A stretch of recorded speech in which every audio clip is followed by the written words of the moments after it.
Que tú bendigas este tiempo, que nos dé fuerza, Señor, y que podamos compartir la palabra y que caiga en buena tierra, en corazones preparados, dispuestos y listos ya para recibir la instrucción, la palabra para hoy. Bendice nuestras vidas, quita todo impedimento, Señor, de la índole que sea, y trae un renuevo y una fortaleza espiritual a nuestras vidas. Te damos gracias por este tiempo de estudio de tu palabra, bendícelo y que sea tu Espíritu Santo el que nos ilumine y nos hable al corazón.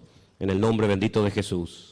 Amén, amén. Vamos a Daniel, capítulo 12, por favor. Daniel, capítulo 12. Vamos a leer los primeros versículos de este maravilloso libro. Libro que hay que leer ahora más que nunca, ¿saben? Más que nunca. Hay que leer las profecías, las visiones que tuvo este hombre. Hay dos personas en el Antiguo Testamento que recibieron revelación sobre los últimos tiempos. Solamente dos. Muchos profetas recibieron revelación para su época o para tiempos cercanos a su época. Pero hay dos profetas que especialmente destacan, dos hombres que especialmente destacan por encima de los demás. Uno es el profeta Daniel. Dice la Biblia que muchas de las cosas que él recibió y muchas de las cosas que él dejó escritas en su libro, él no las entendía. Él por fe las escribía y ahí las dejaba, y el Señor le decía, esto es para el fin de los tiempos, para los últimos días. Y otro hombre que dice literalmente en Génesis 49:1, no lo vamos a leer, pero si lo quieren, recuérdenlo. Génesis 19:1, un hombre que antes de morir llama a todos sus hijos, me refiero al patriarca Jacob, y les dice, acercaos, que os voy a declarar lo que va a pasar en los últimos tiempos. Y esa palabra, los últimos tiempos, aparece también con las mismas palabras en el libro de Daniel. Curiosamente, en esa especie de despedida del patriarca Abraham de sus 12 hijos y también de sus nietos, Manasés y Efraín, no les dijo todo lo que probablemente él había recibido, sino que el Señor, como que a pesar de la revelación que este hombre tenía, no contó todo lo que él sabía. Pero en Daniel tenemos muchísima información acerca de estos tiempos en los cuales nos ha tocado vivir. Y a partir del versículo 1 vamos a comenzar a leer, y dice así la palabra del Señor. ¿Lo tienen, hermanos? Daniel 12:1. Realmente, para entender el capítulo 12 hay que comenzar a leer desde el 10. Son capítulos muy largos, muy profundos, y por cuestiones de tiempo no lo vamos a leer hoy. Pero yo les pediría a ustedes que hoy o a lo largo de esta semana lean tranquilamente los capítulos 10, 11 y 12 del libro de Daniel, para que veáis qué información tan tremenda el Señor nos está dando a través de este hombre. En aquel tiempo se levantará Miguel, el gran príncipe, que está de parte de los hijos de tu pueblo. Será tiempo de angustia, cual nunca fue desde que hubo gente hasta entonces. Pero en aquel tiempo será libertado tu pueblo y todos los que se hallen escritos en el libro. Muchos de los que duermen en el polvo de la tierra serán despertados, unos para vida eterna y otros para vergüenza y confusión perpetua. Los entendidos resplandecerán como el resplandor del firmamento, y los que enseñan la justicia a la multitud como las estrellas a perpetua eternidad. Pero tú, Daniel, cierra las palabras y sella el libro hasta el tiempo del fin. Muchos correrán de aquí para allá y la ciencia se aumentará. Y yo, Daniel, miré, y aquí otros dos que estaban en pie, el uno a este lado del río y el otro al otro lado del río. Y me dijo, uno de los varones que estaba vestido de lino, que estaba sobre las aguas del río, ¿cuándo será el fin de estas maravillas? Y oí al varón vestido de lino que estaba sobre las aguas del río, el cual alzó su diestra y su siniestra al cielo, y juró por el que vive por los siglos, que será por tiempo, tiempos y la mitad de un tiempo. Y cuando se acabe la dispersión del poder del pueblo santo, todas estas cosas serán cumplidas. Y yo oí, mas no entendí. Y dije, Señor mío, ¿cuál será el fin de estas cosas?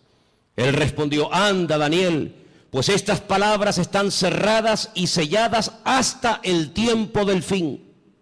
Muchos serán limpios y emblanquecidos y purificados. Los impíos procederán impíamente, y ninguno de los impíos entenderá, pero los entendidos comprenderán. Y desde el tiempo que se ha quitado el continuo sacrificio hasta la abominación desoladora, habrá 1290 días. Bienaventurado el que espere y llegue a 1335 días. Y tú irás hasta el fin y reposarás y te levantarás para recibir tu heredad al fin de los días. ¿Cuántos dicen amén? No es un libro fácil, ¿saben? Es un libro que además hay partes, no todo, estos capítulos no, gracias a Dios, pero hay otros capítulos que están escritos en arameo. Y aunque se escriben las letras igual, las palabras significan cosas diferentes. Por lo tanto, esos capítulos, yo particularmente en arameo sí los puedo leer, pero no los entiendo porque no hablo arameo. Pero estos capítulos 10, 11 y 12 están escritos en hebreo y son muy interesantes porque hay expresiones, hay hebraísmos, hay palabras que tienen una profundidad, un sentido mucho más profundo que lo que a priori se puede entender, se puede ver, ¿no? ¿Por dónde empezamos? Bueno, hermanos, solamente decirles algo. ¿Os dais cuenta cómo está el mundo? En cuestión de días, en cuestión de semanas, el panorama mundial ha cambiado completamente. Profecías que hacían cientos, por no decir miles de años, que han estado ahí como dormidas, están surgiendo las circunstancias, se están dando las situaciones para que así, en un abrir y cerrar de ojos, en cualquier momento, puede iniciar una situación de tal magnitud que ya no hay marcha atrás. De hecho, yo me atrevería a decir esta tarde que estamos en este momento en una situación en la que ya no hay marcha atrás.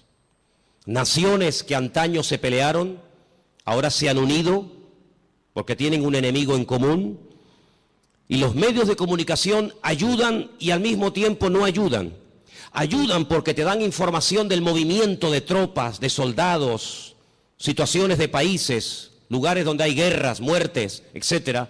Y en cierto sentido, pues gracias a la televisión, a la radio, a la prensa, a internet, pues te enteras de cosas que están ocurriendo a centenares o a miles de kilómetros y estás al día. Pero por otra parte, ellos cuentan su versión.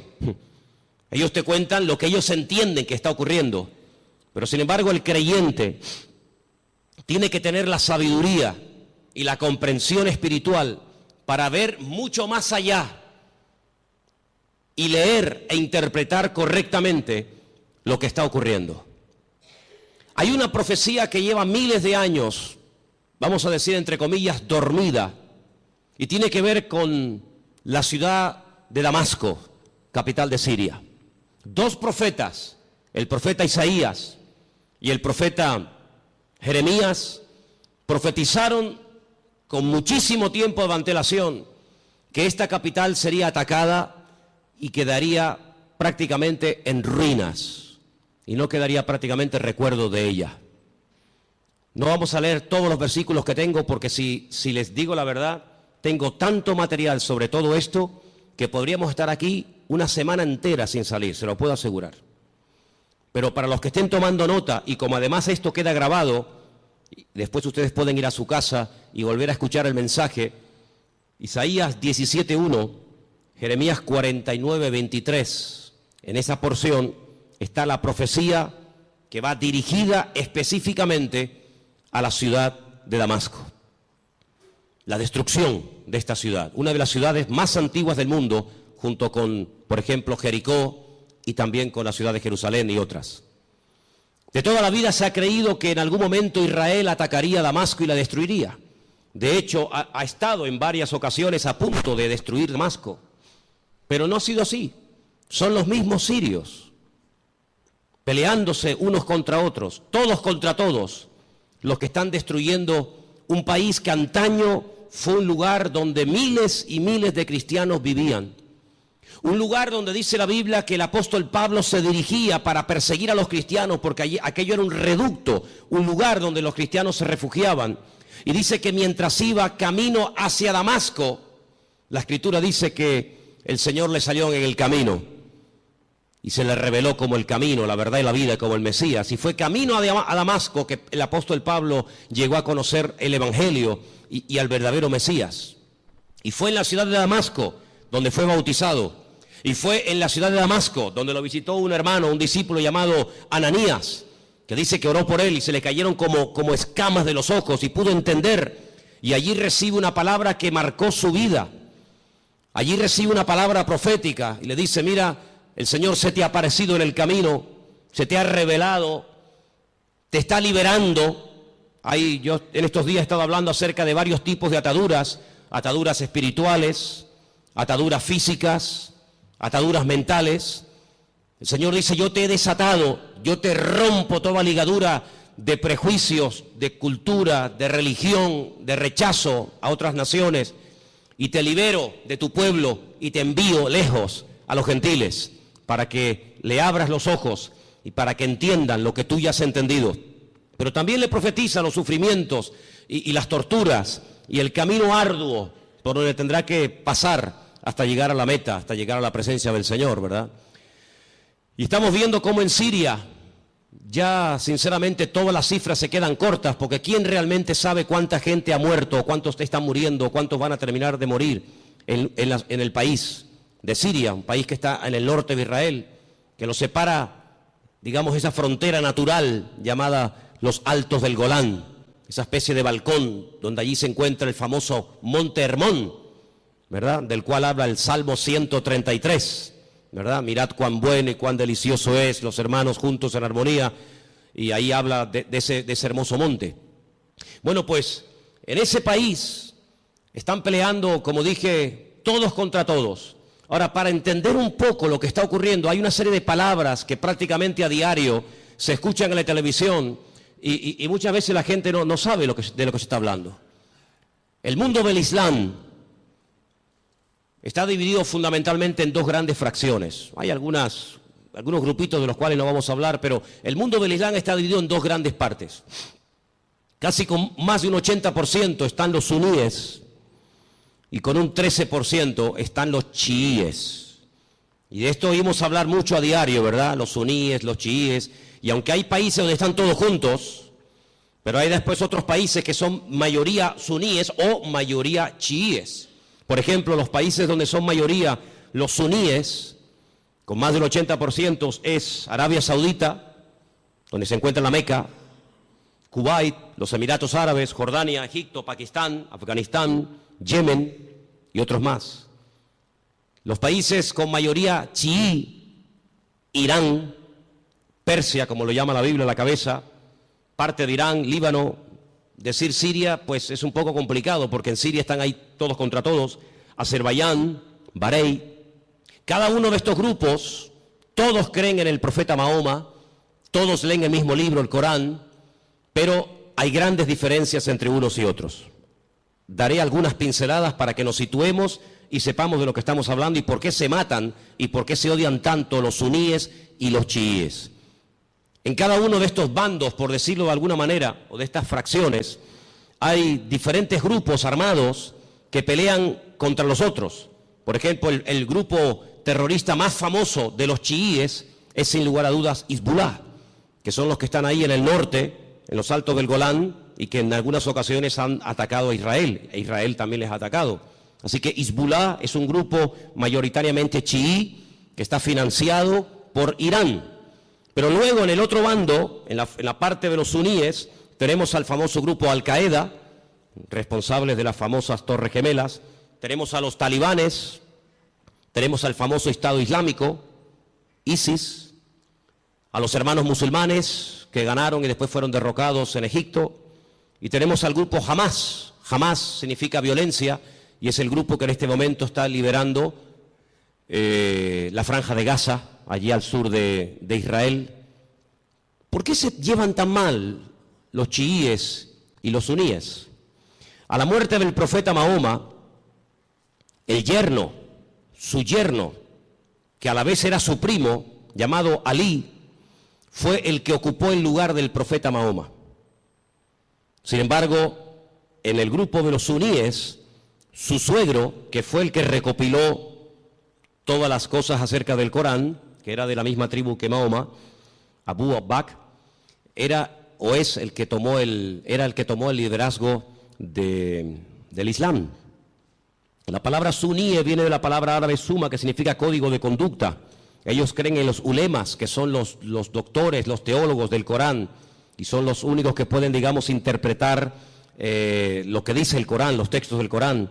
Por otro lado, los chiíes tienen a los famosos ayatolás, y ellos lo que hacen es que unen la política y la religión, y hay ahí una lucha, porque los suníes dicen que entre Alá y el hombre no puede haber ningún tipo de intermediarios, no se puede adorar a nadie más que a Alá, ¿sí? Pero sin embargo los chiíes, aunque también adoran a Alá y creen en el Corán, y van a la Meca en peregrinación. De hecho, sabéis, la última peregrinación ha sido, como todos los años, catastrófica. Han muerto casi 800 chiíes, la mayoría de ellos procedentes de Irán y de otros países chiitas. Pues ellos además en sus mezquitas tienen fotografías de sus mártires, entre comillas, de sus santos, y en cierto sentido como casi que los veneran. Así que estos dos bandos están enfrentados los unos contra los otros. Y allí en Siria, por ejemplo, están peleando los chiíes contra los suníes contra los chiíes. Unos son apoyados por unos países, otros son apoyados por otros países. Pero curiosamente nada de lo que ocurre en el mundo ocurre por casualidad. Todo tiene una razón de ser. Los hombres no pueden ir de un lugar a otro si Dios no lo permite. Las naciones no pueden dejar sus territorios y abarcar o conquistar otros territorios si Dios no lo permite. Todos los cambios que está habiendo en la geografía, en la política, en la economía, no es producto de la casualidad ni de la locura de cuatro locos, sino que todo esto es el movimiento que Dios permite que se lleve a cabo para el cumplimiento de las profecías, tanto de Daniel como de Ezequiel y otros grandes varones de Dios, que pronosticaron con cientos y con miles de años de antelación todo lo que iba a ocurrir. Curiosamente, Irán, que no son árabes, no confundan, los iraníes no son árabes, son persas, es el segundo animal, la segunda parte de la figura que vio Daniel en aquel sueño, pues dice que ya se han unido con el gran enemigo del norte, que es Rusia, y ya han comenzado a atacar a los enemigos del presidente de Siria, y ya dentro de pocos días comenzará una invasión por tierra, y ya están allí miles y miles de soldados rusos, armados hasta los dientes, ya están atacando posiciones del famoso Estado Islámico y otros también que no tienen nada que ver con el Estado Islámico. Y mira tú por dónde dos países, uno tremendamente religioso como es Irán y uno tremendamente ateo como supuestamente se cree que son los rusos, pues resulta que se han unido porque dice que van a ayudar, fíjate qué bondadosos y qué maravilla, van a ayudar a un país que está lejos de sus fronteras, pero que tienen que ir a echarle una mano porque si no va a ser destruido. Solamente hay 5 ciudades de Siria que en este momento están bajo el dominio del presidente Bashar, el resto del país está prácticamente destruido o tomado por otras fracciones. Y mira tú por dónde. La semana pasada la costa de Siria y la costa de Israel se llenaba de portaaviones chinos, armados hasta los dientes con armas nucleares, con misiles, con bombas, misiles de largo y de corto alcance, capaces de recorrer centenares y miles de kilómetros. Y mira tú por dónde naciones como China, que no tiene nada que ver con Siria, o Rusia, que está allí con sus problemas, y los iraníes, que tienen también sus problemas recién salidos de todo este follón que han tenido, resulta que ahora se están uniendo como amigos porque van a liberar a Siria. Y nos vamos a quedar con esta información. Nos vamos a quedar simplemente con la idea de que van a ayudar a Siria y cuando se arregle la situación en Siria, cada uno se va a retirar a su respectivo país. ¿Y quién paga esas bombas? ¿Quién paga esos gastos? Los muertos que van a caer por ambas partes, las familias, los uniformes, las balas, los cañones, la gasolina, el gasoil, los aviones, los helicópteros. ¿Por qué todo esto? La Biblia nos dice por qué. Porque el Señor en los últimos tiempos lo que hará es que utilizando entre comillas la excusa de que van a ayudar, de que van a liberar a un país amigo o aliado como puede ser Siria, una vez que lo hayan, digamos, calmado la situación, nada les va a impedir que crucen por el norte y por diferentes partes del país rumbo, como dice la Biblia, a la tierra gloriosa. Porque detrás de todo esto no está simplemente cuestiones políticas o económicas, sino fundamentalmente hay una razón: destruir a Dios y destruir al pueblo de Dios. Israel sabe perfectamente que se encuentra en una especie de callejón, no digo sin salida, porque Israel siempre tendrá salida, y la salida no es mirando a Estados Unidos, la salida no es mirando hacia Europa, sino que, como dice la Escritura, Israel en los últimos tiempos se verá totalmente sola y abandonada, como aquella pobre viuda que se fue cargada o se fue contenta con sus hijos, incluso haciendo honor a su nombre, complacida, y viene del extranjero derrotada y solitaria, sin hijos y sin marido, llamada Noemí, y tiene la pobre Ruth que atenderla en los últimos años de su vida. La Biblia nos enseña que estos últimos tiempos recibe un nombre que nos revela, porque los nombres son muy importantes en la Biblia. Yo siempre he dicho que hay una genética, ¿verdad?, que todos llevamos por dentro, que es hereditaria, pero luego, según la Biblia, el nombre tiene un poder espiritual, una influencia tremenda en las personas. Es una especie de código genético espiritual, ¿verdad? Y esta mujer, cuando viene de Jordania, de Moab, dice que ya no se siente complacida y por lo tanto ya no quiere usar más su nombre, sino que le dice a la gente que le llamen Mará, que significa amargada o entristecida, ¿verdad? Y es interesante ver cómo estamos viendo el inicio de lo que la Biblia habla clarísimamente que va a ser una tercera guerra mundial sin precedentes en la historia. De todas las guerras que Israel ha tenido, que han sido ya 7, de todas ha salido más que vencedora. Le han atacado por todas partes, de noche, de día, en plenos días de fiesta importantes.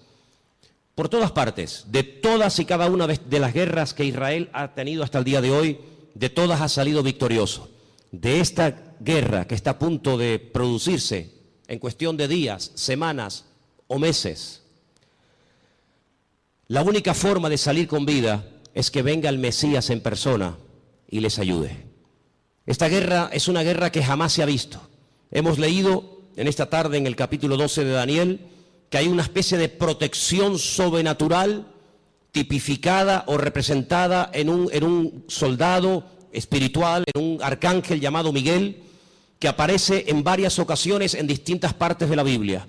Solamente hay 2 ángeles en la Biblia, solamente 2 ángeles en la Biblia, que la Biblia nos revela su nombre, Gabriel y Miguel.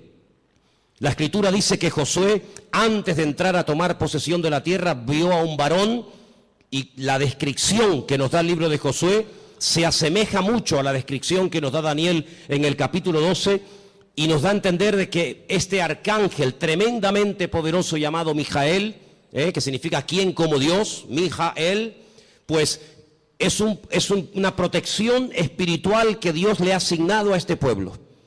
En algún momento puntual, solamente Dios sabe cuándo, este arcángel, este varón de Dios tremendamente poderoso, que contendió con Satanás por el cuerpo de Moisés, dice el libro de Judas, será quitado, será desplazado, y entonces dice que será un tiempo de angustia cual nunca hubo gente, y más que gente, la palabra es naciones. Desde que hay naciones sobre la faz de la tierra, dice la Biblia que nunca el hombre habrá visto una guerra de tal magnitud, con tanta cantidad de soldados, de armamento y de tropas como esta última. Vamos a leer dentro de unos momentos algunos textos de la Biblia, pero es impresionante los datos que la Biblia te da antes de que comience la guerra. Aún no ha comenzado, aún no existía el siglo XX, evidente, o el siglo XXI, cuando todo esto se escribió, y los profetas, por revelación del Señor, recibieron los datos concretos y específicos sobre esta guerra. Por ejemplo, nos dice que llegarán a intervenir más de 200 millones de soldados. Jamás ha habido ninguna guerra con tantos millones de soldados. 200 millones de soldados. Esta guerra se describe de una forma tremenda, con unos detalles que te quedas con la boca abierta en 3 capítulos de la Biblia. Creo que sois capaces de recordar estas cifras. Ezequiel 38 y 39 y Zacarías capítulo 14. Ahí tenéis toda la información acerca de esta tremenda batalla que empezará por el norte, capitaneada y dirigida nada más y nada menos que por Rusia. En el capítulo 38 del libro de Ezequiel nos dice algunas cosas muy interesantes sobre este tiempo final. Y voy a leer algunos versículos para que veáis qué importancia le da el Señor a que el pueblo de Dios no esté en la ignorancia. Hay gente que está muy distraída, muy sumergida en sus problemas, muy metidos en sus cuestiones y se olvidan de que el Señor en su palabra nos dice que tenemos que levantar la vista y darnos cuenta de que nuestra redención está cercana.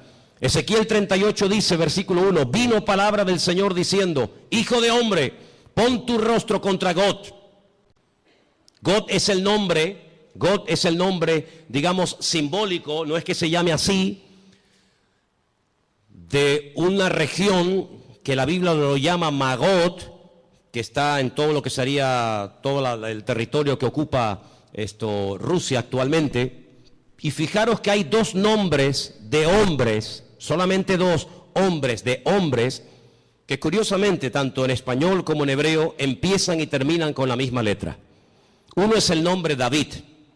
David empieza con una letra llamada Dalet y termina con otra letra llamada Dalet. Y esto nos habla acerca de que David era un hombre que cuando lo conocías así era. No es que lo vas conociendo y es completamente diferente. Es un hombre que no tiene dos caras, no tiene dos personalidades, no tiene doblez en su carácter. David era así. Por eso esa letra que empieza y esa letra que termina es la misma, como diciendo que David es un hombre que es lo que ves, no hay más.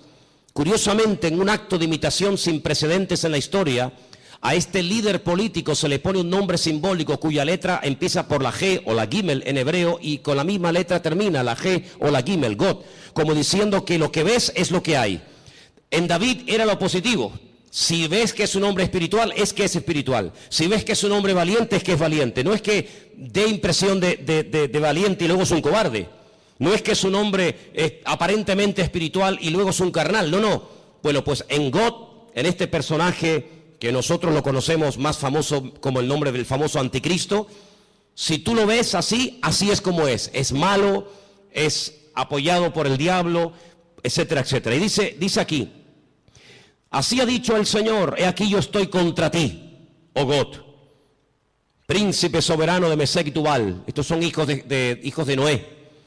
Te quebrantaré, pondré garfios en tus quijadas y te sacaré a ti y a todo tu ejército, caballos, jinetes, en todo equipados, gran multitud de paveses, escudos, teniendo todos ellos espada. Y ahora menciona una coalición, no están todos nombrados, una pequeña coalición de naciones que se van a unir, y menciona Persia, y ya hemos dicho que Persia, ¿quién es?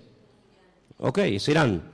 Cus, tenemos Etiopía, tenemos Libia, con otros nombres, todos ellos con escudo, con yelmo, Gomer, sus tropas, la casa de Togarma, los confines del norte, sus tropas.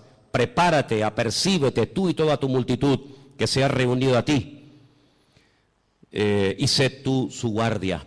Pero si leemos un poquito más adelante, versículo 15, vendrás de tu lugar de las regiones del norte, y tú y muchos pueblos contigo. Fíjate, todos ellos a caballo, gran multitud, poderoso ejército. Subirás contra mi pueblo Israel. Sí, es inevitable que este hombre ataque a Israel, es inevitable. Bueno, pero es que van a ir a Siria. La noticia no dice nada de Israel. Las noticias no, pero la Biblia sí. Y las noticias no pueden saber la información que tú y yo tenemos en esta tarde. Mañana Telecinco no puede decir, le presentarían una denuncia, dirían, esta gente está loca. Mañana no vamos a ver en Telecinco, en Antena 3, que Rusia pretende apoderarse de los altos del Golán con la intención de atacar Israel. Me dice, pues ustedes están locos. No. Las noticias no te lo van a decir, te lo estoy diciendo yo, te lo está diciendo el Señor a través de mi boca. Subirás contra mi pueblo Israel como nublado para cubrir la tierra y será al cabo de los días, al final de los tiempos, en estos tiempos. ¿Y qué dice aquí? Y te traeré sobre mi tierra. No es que a Putin se le ocurre la genial idea de decir, bueno, vamos a Siria y ya que estamos a un tiro de piedra, saltamos los altos del Golán y desde los altos del Golán vemos todo Israel abajo y la machacamos. Total, que son 300 kilómetros de largo para un imperio, para una potencia militar como Rusia, que con una bomba hace así y borra de la faz de la tierra a 10 millones de personas, porque eso es lo que puede tener Israel en este momento, si es que llega ahora mismo a 10 millones de personas viviendo allí. ¿Qué puede impedir? Pero no es él el que lo decide, es Dios el que le dice a God, ven a mi tierra, ven. Y entonces dice, para que las naciones me conozcan, cuando sea santificado en ti, oh God, delante de tus ojos. Así dice el Señor, ¿no eres tú aquel de quien hablé yo en tiempos pasados por mis siervos los profetas de Israel, los cuales profetizaron en aquellos tiempos que yo te había de traer sobre ellos? Israel sabe perfectamente que Rusia les va a atacar en cualquier momento. Ya lo hicieron hace poco allí en Ucrania, en el país de nuestro hermano. No se cortan un pelo, no tienen ningún problema, tienen afán de expansión. Quieren recuperar lo perdido e incluso lo que nunca fue de ellos. No atacaron en un momento determinado un país que no tenía nada que ver con Rusia, como fue Afganistán.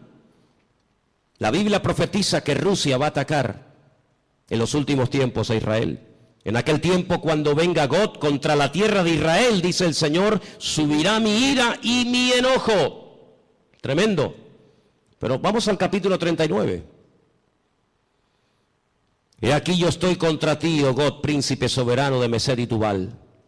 Te quebrantaré y te conduciré y te haré subir de las partes del norte y te traeré sobre los montes de Israel. Otra vez.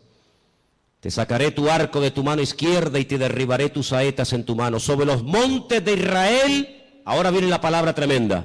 Sí, es verdad, Rusia atacará a Israel, pero sobre los montes de Israel caerás tú y todas tus tropas, y los pueblos que fueron contigo, y aves de rapiña de toda especie, las fieras del campo, le he dado por comida.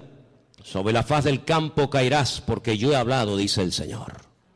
Impresionante, ¿eh? Enviaré fuego sobre Magot, sobre los que moran con seguridad en las costas, y sabrán que yo soy el Señor. Y haré notorio mi santo nombre en medio de mi pueblo Israel, y nunca más dejaré profanar mi santo nombre. Y sabrán las naciones que yo soy el Eterno, el Santo de Israel. He aquí viene y se cumplirá, dice el Señor, este es el día en el cual yo he hablado. Los moradores de la ciudad de Israel saldrán y encenderán y quemarán armas, escudos, paveses, arcos, saetas, dardos de mano y de lanzas, y los quemarán en el fuego por 7 años. Durante 7 años tendrán combustible, tendrán armamento de todo lo que abandonaron estas tropas tremendas. No traerán leña del campo ni cortarán de los árboles, sino quemarán las armas en el fuego y despojarán a sus despojadores y robarán a los que les robaron, dice el Señor. En aquel tiempo, qué tremendo. En aquel tiempo, yo daré a God lugar para sepultura allí en Israel. Allí va a ser enterrado este personaje que lo llamamos el anticristo, que Ezequiel lo llama God. Allí va a ser enterrado, y después le voy a decir cómo el Señor es tan misericordioso que permite que el anticristo o God, ¿por qué el Señor permite a un personaje tan ruin y tan malo que sea enterrado en Israel y no despedazado, comido por las fieras? Vais a ver qué misericordioso es el Señor. En aquel tiempo yo daré a God lugar para sepultura allí en Israel, en el valle de los que pasan al oriente del mar, obstruirá el paso a los transeúntes, pues allí enterrarán a God y a toda su multitud, y lo llamarán el valle de Hamón God, que significa la multitud de God. La casa de Israel los estará enterrando por 7 meses. ¡Qué matanza, hermanos! 7 meses enterrando cadáveres. Impresionante, ¿eh? Versículo 13. Los enterrará todo el pueblo de la tierra, y será para ellos célebre el día en el que yo sea glorificado, dice el Señor. Tomarán hombres a jornal que vayan por el país con los que viajen para enterrar a los que queden sobre la faz de la tierra, a fin de limpiarla, y al cabo de 7 meses harán el reconocimiento. Pasarán los que irán por el país, y el que vea los huesos de algún hombre pondrá junto a ellos una señal, hasta que los entierren los sepultureros en el valle de Hamón God.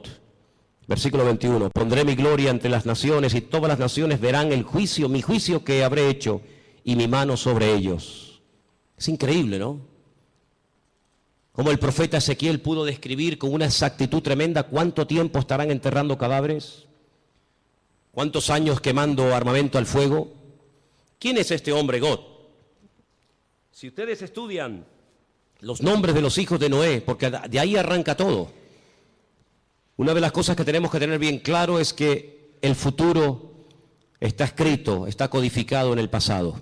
Todo está escrito en el Génesis. Y para poder comprender lo que va a pasar en el futuro, hay que saber lo que pasó en el pasado. 3 hijos tuvo Noé: Sem, Can y Jafet. Cuando Noé sale del arca, planta una viña, dice la palabra de Dios que se emborrachó, perdió el control, se emborrachó, quedó desnudo en medio de su tienda.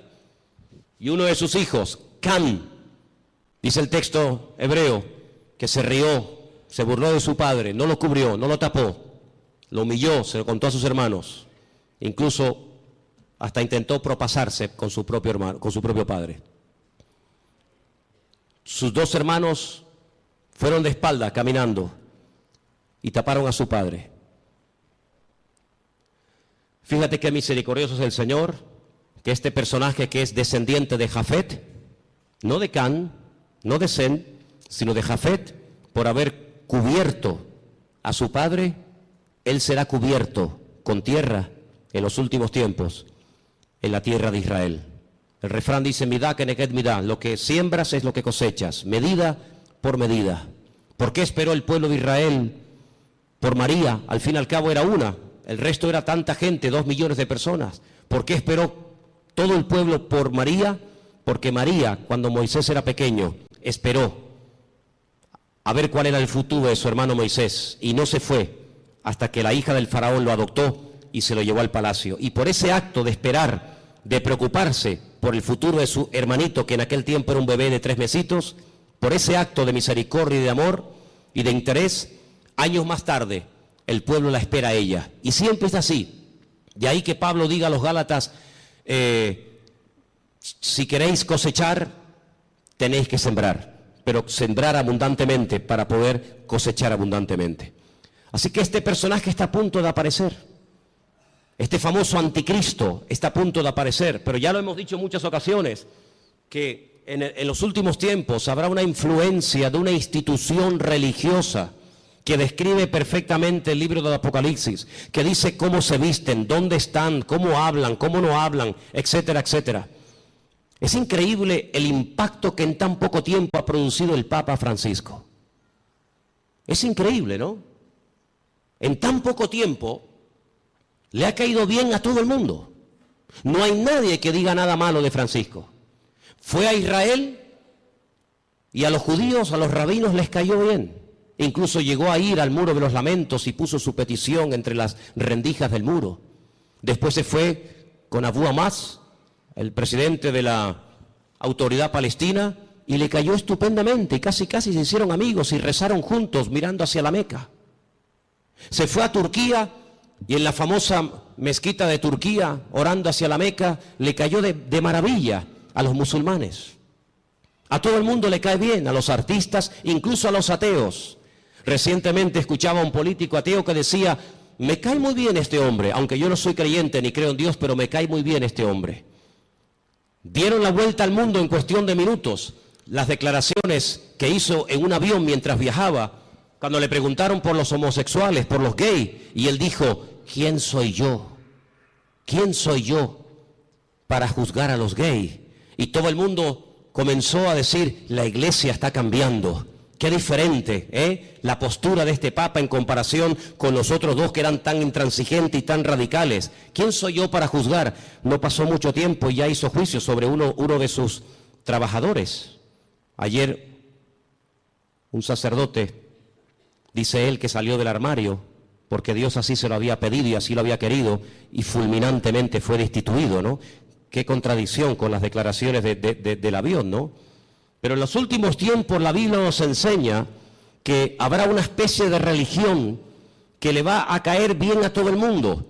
Será capaz de ir con los musulmanes, con los judíos, con los cristianos. Dicho sea de paso, hace muy poco tiempo este Papa se fue por primera vez en toda la historia con un pastor muy conocido por nosotros a una iglesia evangélica en la ciudad de Caserta, en Italia, donde yo estuve ahora hace unos días.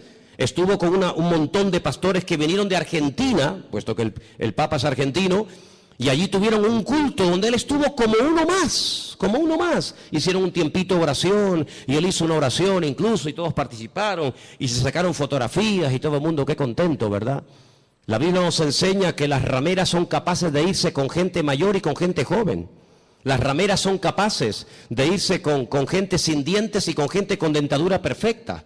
Las prostitutas son capaces de trabajar de día o de noche. Y lo mismo le da a irse con un blanco, con un negro, con un rico, con un pobre, con un cristiano, con un ateo, con un satánico. Le da igual, porque ese es su trabajo, llevarse bien con todo el mundo para sacarle lo que ella quiera a cambio. Y la palabra de Dios nos enseña que en los últimos tiempos la política y la religión se casarán y se unirán. Qué tremendo los lugares y las conversaciones que últimamente está manteniendo el Papa y muchos políticos viajando de un lugar para otro. Todo está preparado. Y hermanos, esto no ha hecho más que empezar, pero en cualquier momento salta la chispa. Y lo que tenemos que preguntarnos todos y cada uno de nosotros, ¿qué mensaje nos está dando el Señor? Yo vengo diciendo hace mucho tiempo que Dios está hablando y hablando y hablando y hablando. El problema no es que Dios no hable, el problema es que hay muchos que no le entienden, o si le entienden se hacen los distraídos. Dije hace unas semanas atrás que Dios no solamente habla a través de la palabra, claro, lo sabemos. El que lee la Biblia está leyendo la palabra de Dios, el SMS de Dios, el WhatsApp de Dios, y sabe perfectamente lo que Dios quiere y lo que Dios no quiere. Pero ¿y los que no leen la Biblia? El que no le interesa o no quiere, o dice él que no entiende la Biblia, pues Dios también le está hablando a toda la humanidad.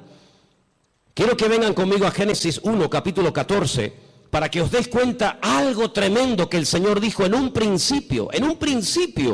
Allí está, en el Génesis 1, 14. Dio una señal, dio un mensaje muy interesante. Y vamos a leerlo en esta tarde. Dice así, Génesis 1, 14. ¿Lo tienen, hermanos?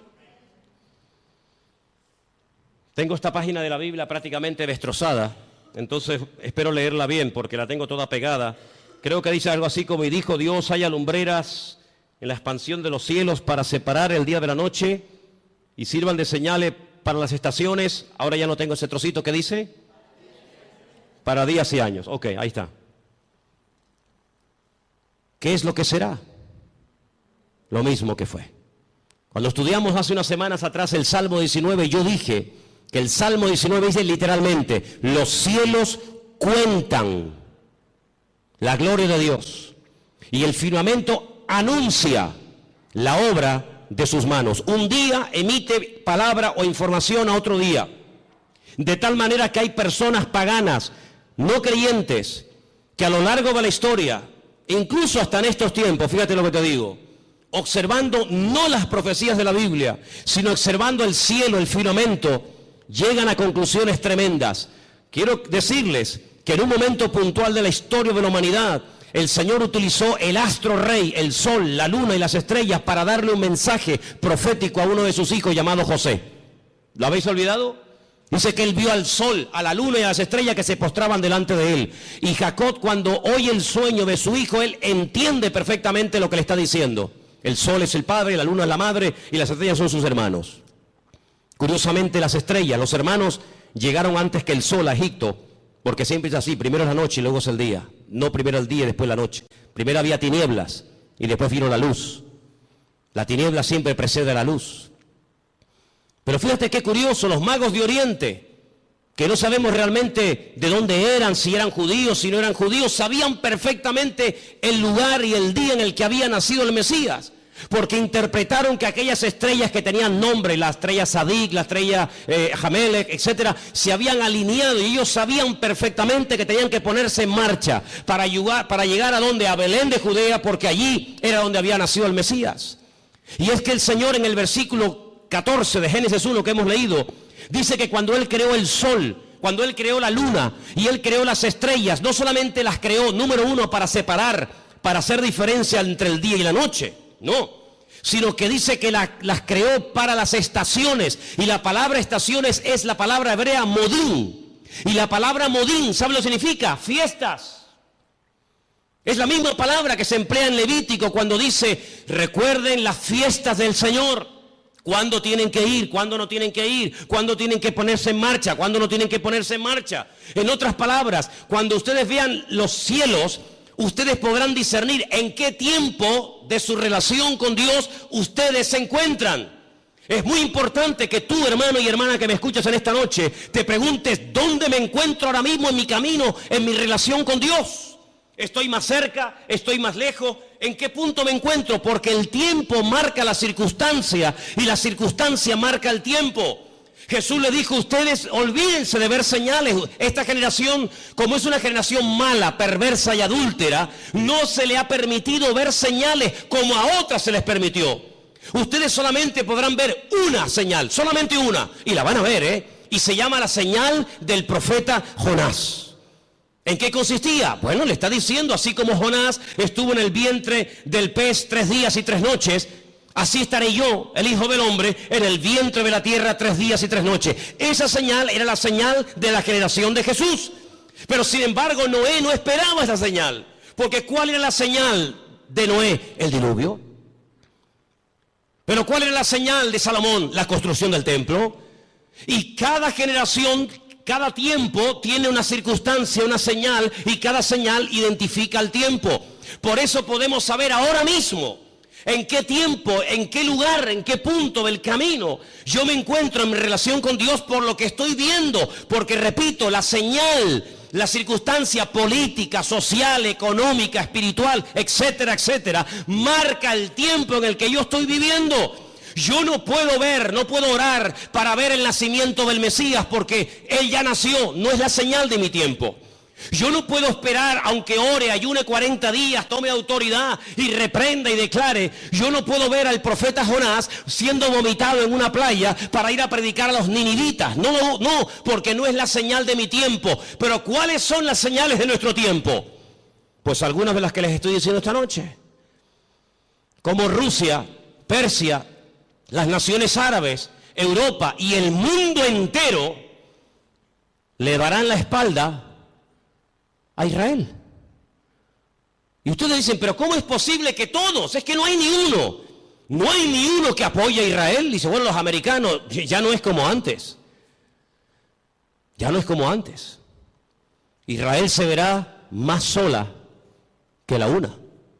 Y solamente podrá mirar en una sola dirección, hacia arriba. Al Señor tu Dios adorarás y a Él solo servirás. Era como la señal profética en el arca de Noé. El arca de Noé no eran balcones como estos cruceros hermosos que abres la ventana de tu habitación y sales a una terraza. No, el arca de Noé no tenía ventana, no tenía ojo de buey, tenía una sola ventana arriba. No podían mirar a derecha, izquierda, delante, detrás, no.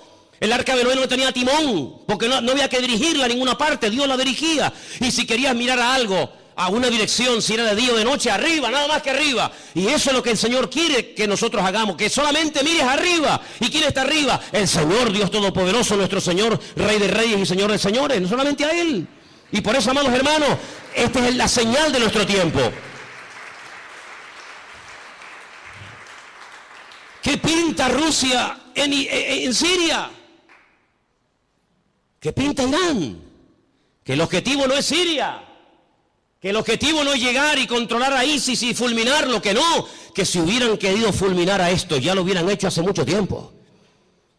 Si Rusia, si Estados Unidos quisiera arreglar el problema de Siria, de los yihadistas, ya lo hubieran hecho. No hay problema en eso.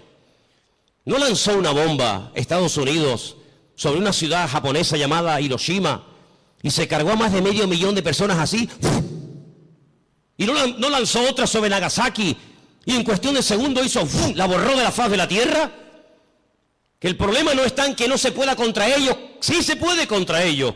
El tema es que cada pieza tiene que encajar en el puzzle del Señor. Y el Señor ha puesto a esta gente allí. Una cosa increíble que un musulmán dinamite una mezquita o ataque a otro musulmán, es una cosa increíble. Que le prenda fuego a un cuerpo de un hermano musulmán es una cosa inconcebible dentro del Islam, porque el Islam no es eso. Pero con esa excusa, las potencias se están uniendo, pero no se dan cuenta de que es el Señor el que les está diciendo, vengan, vengan. Y al final dice que el Señor los llevará a un gran valle, y quiero leer y terminar con esto porque les digo, tengo material para estar aquí un año, pero en Zacarías capítulo 14, y después la última porción la leeremos en Joel, es el Señor el que le dice a las naciones, vengan que yo les voy a juzgar en el valle de la decisión, valle de Josafat. Zacarías capítulo 14, ¿lo tienen, hermanos? ¿Sí? Dice así la palabra del Señor. He aquí el día del Señor. Viene y en medio de ti serán repartidos los despojos, porque yo reuniré a todas las naciones para combatir contra Jerusalén. Es el Señor el que permite que vayan a hacer guerra contra Jerusalén. No es una mente loca o sádica o fanática. Es el Señor. La ciudad será tomada, las casas serán saqueadas y violadas las mujeres. La mitad de la ciudad irá en cautiverio, mas el resto del pueblo no será cortado de la ciudad. Después saldrá el Señor y peleará con aquellas naciones como peleó en el día de la batalla. Se afirmarán sus pies en aquel día sobre el monte de los olivos, que está enfrente de Jerusalén al oriente. Y el monte de los olivos se partirá por en medio hacia la tierra del oriente y hacia el occidente, haciendo un valle muy grande, y la mitad del monte se apartará hacia el norte y la otra mitad hacia el sur. Seguimos un poquito más adelante, versículo 6. Acontecerá que en ese día no habrá luz clara ni oscura. Volvemos al Génesis. Será un día el cual es conocido por el Señor, que no será ni de día ni de noche. Es algo que no nos entra en la cabeza. Pero sucederá que al caer la tarde habrá luz. Acontecerá también en aquel día que saldrán de Jerusalén aguas vivas, la mitad de ellas hacia el mar oriental y la otra mitad hacia el mar occidental, en verano y en invierno. Y el Señor será el rey sobre toda la tierra, y en aquel día el Señor será uno, y uno será su nombre. Vamos a ir al versículo 12. Esto nunca ha pasado en ninguna guerra bíblica. Esta será la plaga con la que herirá el Señor a todos los pueblos que pelearon contra Jerusalén. La carne de ellos se corromperá estando ellos sobre sus pies. No es que cuando te pegan un tiro, te meten una puñalada, te duele y te caes poco a poco al suelo. No va a pasar así. Va a ser algo fulminante. La carne de ellos se consumirá estando sobre sus pies. Se consumirán en las cuencas sus ojos, y la lengua se les deshará en la boca. Y acontecerá en aquel día que habrá entre ellos gran pánico, enviado de parte del Señor, y trabará cada uno en su mano a su compañero, y levantará su mano contra la mano de su compañero. Se matarán unos a otros. Algo milagroso. Sigo más adelante, versículo 15. Así también será la plaga de los caballos, de los mulos, de los camellos, de los asnos, y de todas las bestias que estuvieren en aquellos campamentos. Todos los que sobrevivieren de las naciones que vinieron contra Jerusalén subirán de año en año para adorar al Rey, al Señor de los ejércitos, y a celebrar la fiesta de los tabernáculos. Y pueden seguir leyendo para que veáis qué cosas tan interesantes se dicen ahí. Aquí predice la Biblia que las armas químicas, bacteriológicas y nucleares se van a usar, hermanos. No te quepa la menor duda. Estando de pie, se desmigajan, desaparecen como si fueran polvo, como si fueran ceniza. Así describe el profeta Zacarías la muerte de la gente en esta batalla, en el valle de Josafat, valle de Megido. Napoleón, cuando llegó a Israel, visitó el valle de Josafat o el valle de Megido y dijo: este valle está preparado para librar una gran batalla. Y efectivamente en ese lugar dice el Señor que es como una olla, como un lagar. El Señor entrará allí en juicio con todas las naciones, 200 millones de soldados, tierra, mar, aire, por todas partes, árabes, europeos, de todas las partes del mundo, peleando por conquistar Israel, por arrasar de la faz de la tierra a este pueblo, por conquistar Jerusalén y por decir: hemos ganado, hemos vencido, hemos humillado al Dios de Jacob, al Dios de Isaac y al Dios de Abraham. ¿Qué les parece? Ya no es una guerra contra hermanos, ya no es una guerra con una familia, ya no es una guerra contra otro país, ya es una guerra contra el mismísimo Dios. Cargarse a Dios, borrar a Dios de la faz de la tierra. Pero hay una señal que está apareciendo en los últimos tiempos, y te la dejo ahí para que medites en ella. Y dice la Biblia literalmente lo siguiente: el sol se convertirá en tinieblas y la luna en sangre antes de que venga el gran día y espantoso del Señor. Qué curioso, ¿no?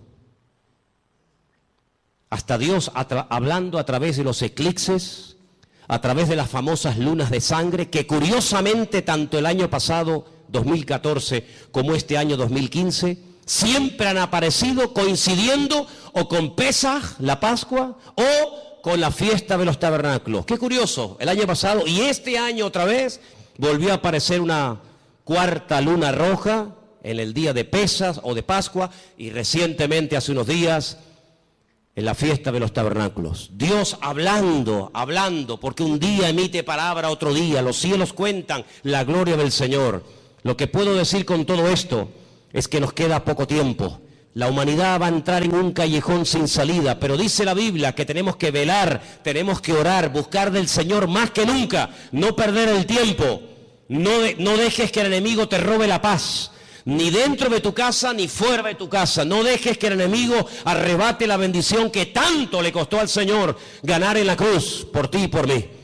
Así que en esta tarde es tiempo de acercarnos al Señor, es tiempo de decirle: Señor, recompón mi vida, restaura. Hay voces por aquí, voces por allá, el mundo se está cayendo a pedazos, la ciencia aumentará, la gente corre de un lado para otro, gente de oriente a occidente, de aquí para allá. Pero todo esto es la señal de que pronto te corre de un lado para otro, gente de oriente a occidente, de aquí para allá. Pero todo esto es la señal de que pronto viene el Señor a buscar a su pueblo. ¿Cuántos dicen amén? Cierra tus ojos, hermano. Cierra tus ojos.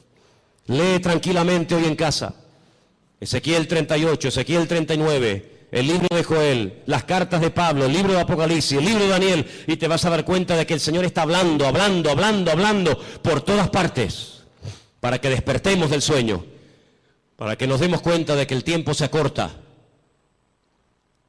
y que no hay tiempo que perder. Señor, en esta tarde nos vamos a acercar ahora a tu mesa con acción de gracias. Queremos participar con gratitud, reconociendo tu soberanía, reconociendo tu autoridad. Nos ponemos bajo tu cobertura, Señor. Nos ponemos, Señor, en tus manos.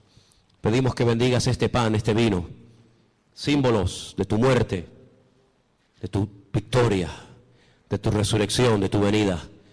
Y que en esta tarde lo hagamos, como dice la palabra del Señor, dignamente, valorando cada cosa que tú has hecho por nosotros, Padre. Bendice este tiempo. Heartbeat steady like the ocean tide. Secrets linger in the breeze. In this moment, worlds collide. Feel the rhythm set you free. Let the moonlight guide our way through the silence of the night. In your eyes where dreams sway, we'll find our truth, take flight. Footsteps tracing melodies softly in the cool night air. Unravel all our mysteries. We're weightless without a care. Shadows weaving tales untold underneath the twilight's trace. Whispers gentle yet so bold. Every touch a sweet embrace. Let the moonlight guide our way through the silence of the night. In your eyes where dreams sway, we'll find our truth, take flight.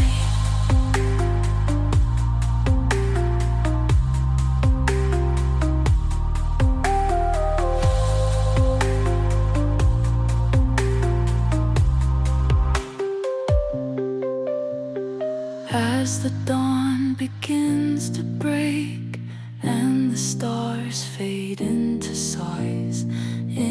heartbeat, memories wake of our midnight reverie.